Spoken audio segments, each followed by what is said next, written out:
याशिवाय 12 ते 15 लाखांपर्यंत 20% आयकर आकारला जाईल, तर 15 लाखांवरील उत्पन्नावरती 30% आयकर आता आकारला जाणार आहे। तर जुन्या कर प्रणालीमध्ये कुठलाच बदल झालेला नाहीये, त्यामुळे आपण बघू शकतो आता इन्कम टॅक्स संदर्भात मोठा निर्णय आजच्या या बजेटमध्ये घेण्यात आलेला आहे। 12 ते 15 लाखांपर्यंत 20% आयकर लागणार आहे। याशिवाय आपण बघूयात काय स्वस्त। आपल्यासोबत या संदर्भात बातचीत करण्यासाठी अजित जोशी हे फोन लाईन वरून जोडले गेलेले आहेत, जे की अर्थ विषयाचा अभ्यास करतात।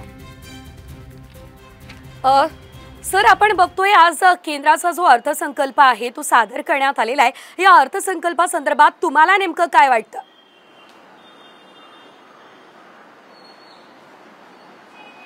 नाही, एकतर एक सीए म्हणून सांगायचं तर या अर्थसंकल्पात काही करांच्या संदर्भातले धक्कादायक बदल पाहायला मिळाले। त्याच्यामध्ये long term capital gain tax 10चा 12.5% आणि short term capital gain tax हा 15चा 20% होईल। बायबॅकवरही इन्कम टॅक्स लागेल, ह्या गोष्टी संपूर्णतः अनपेक्षित होत्या। त्या तुलनेत जे मिळालेले फायदे आहेत ते अगदीच नगण्य आहेत आणि तेही फक्त न्यू रेजिम मध्ये आहेत। आणि ते म्हणजे पगारावरचं स्टँडर्ड डिडक्शन जे आहे ते 50चं 75,000 केलंय आणि फॅमिली पेन्शनचं डिडक्शन 15चं 25,000 केलंय। त्याचबरोबर 3 ते 7 लाखावरती 10%चा कर आणलेला आहे। माझ्या मते ह्यातनं मिळणारे फायदे तुलनेत नगण्य आहेत, परंतु नोकरदार वर्ग जो आज मोठ्या प्रमाणावर शेअर मार्केटमध्ये गेलेला आहे त्याला टॅक्सेशनमध्ये शॉर्ट टर्म आणि लॉंग टर्म या दोन्ही टॅक्सेशनमध्ये झालेली वाढ ही काहीशी धक्कादायक ठरेल। निश्चितच। मात्र नवीन जी कर प्रणाली आहे त्याच्यामध्ये बदल करण्यात आले, मात्र जुन्यामध्ये कुठलाच दिलासा देण्यात आलेला नाहीये। या संदर्भात आपल्याला काय वाटतं?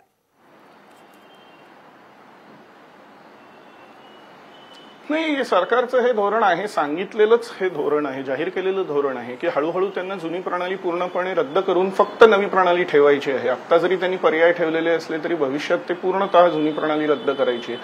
त्यामुळे जुन्या प्रणालीत त्यांनी काहीच फायदा दिलेला नाही। निश्चितच धन्यवाद, तुम्ही आमच्यासोबत बातचीत केली त्यासाठी। तर आपण बघतोय करदात्यांसाठी आता मोठी घोषणा करण्यात आलेली आहे। 12 ते 15 लाखांपर्यंत 20% कर आकारला जाणार आहे। 15 लाखांवरील उत्पन्नासाठी 30% कर आता लागणार आहे। मात्र आपण जर बघितलं तर नवीन प्रणालीमध्ये दिलासा आहे, मात्र जुन्या कर प्रणालीमध्ये कुठलाच बदल यंदा केंद्र सरकारने केलेला नाहीये।